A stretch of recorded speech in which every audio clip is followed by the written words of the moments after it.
Toto-chan, Gadis Cilik di Jendela, karya Tetsuko Kuroyanagi. Kepala sekolah. Ketika Mama dan Toto-chan masuk, pria yang ada di kantor itu bangkit berdiri dari kursinya.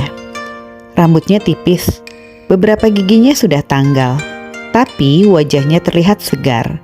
Meskipun perawakannya tidak terlalu tinggi, bahu dan lengannya tampak tegap.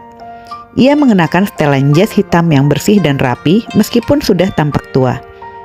Sambil membungkuk memberi hormat, Toto-chan bertanya dengan penuh semangat.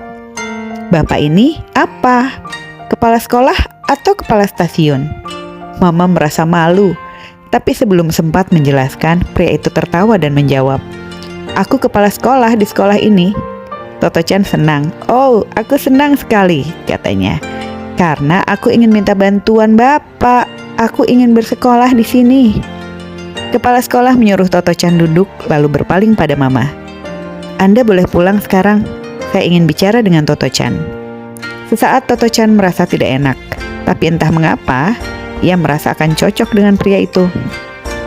"Baiklah, saya tinggalkan dia bersama Anda," kata Mama dengan berani, lalu menutup pintu di belakangnya setelah dia keluar. Kepala sekolah menarik kursi ke dekat Toto-chan lalu duduk berhadapan dengan gadis cilik itu. Ketika mereka sudah duduk nyaman, dia berkata, "Sekarang ceritakan semua tentang dirimu. Ceritakan semua dan apa saja yang ingin kau katakan." "Apa saja yang aku suka?" Toto-chan mengira kepala sekolah akan menanyakan pertanyaan-pertanyaan yang harus dijawabnya. Ketika dia berkata Toto-chan boleh menceritakan apa saja yang ingin diceritakannya, Toto-chan senang sekali dan langsung berbicara penuh semangat. Ceritanya kacau dan urutannya tidak karuan, tapi semua dikatakannya apa adanya.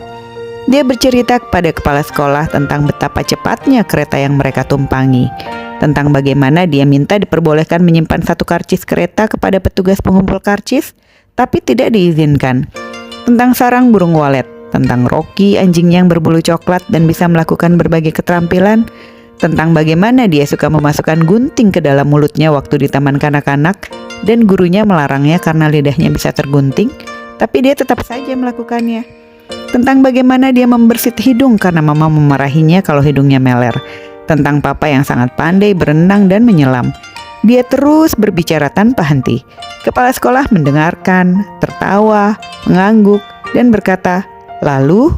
Dan Toto-chan merasa senang sekali. Dia terus bercerita sampai akhirnya kehabisan cerita.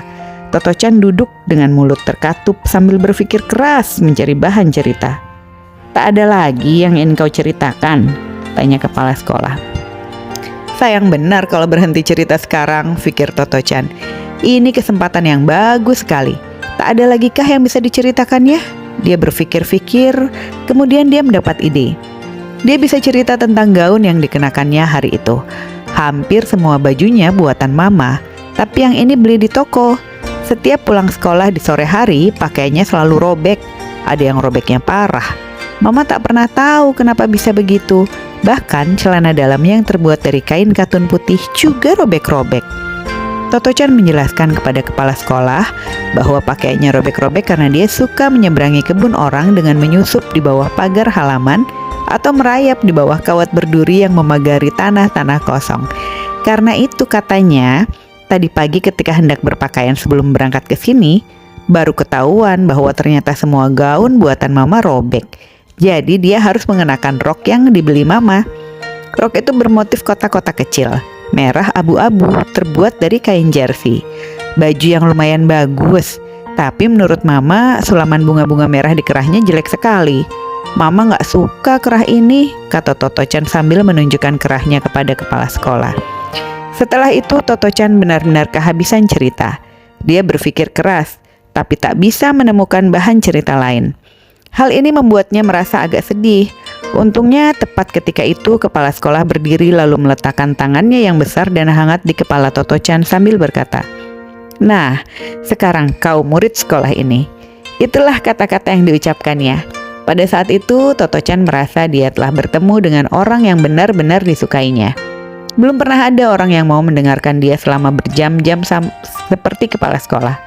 Lebih dari itu, kepala sekolah sama sekali tidak menguap atau tampak bosan. Dia selalu tampak tertarik pada apa yang diceritakan Toto-chan, sama seperti Toto-chan sendiri. Toto-chan belum belajar tentang menghitung waktu, tapi dia merasa telah bercerita cukup lama. Kalau sudah mengerti jam, dia pasti akan kaget dan semakin berterima kasih pada kepala sekolah. Bayangkan, Toto-chan dan Mama sampai di sekolah itu jam 8. Tapi ketika dia selesai bercerita dan kepala sekolah menyatakan dia murid sekolah itu, pria itu melihat jam sakunya dan berkata, waktunya makan siang. Jadi kepala sekolah sudah mendengarkan cerita Toto-chan selama 4 jam penuh. Tidak pernah sebelum atau sejak saat itu ada orang dewasa yang mau mendengarkan Toto-chan sampai selama itu. Lagi pula Mama dan guru wali kelasnya yang dulu pasti heran kalau tahu ada anak umur 7 tahun yang bisa menemukan bahan obrolan untuk diceritakan selama 4 jam penuh tanpa henti. Tentu saja ketika itu Toto-chan tidak tahu bahwa ia dikeluarkan dari sekolah karena gurunya sudah kehabisan akal menghadapinya. Wataknya yang periang dan terkadang suka melamun membuat Toto-chan berpenampilan polos. Tapi jauh di dalam hatinya, dia merasa dirinya dianggap aneh dan berbeda dari anak-anak lain. Bagaimanapun kepala sekolah membuatnya merasa aman, hangat, dan senang. Dia ingin bersama kepala sekolah selama-lamanya.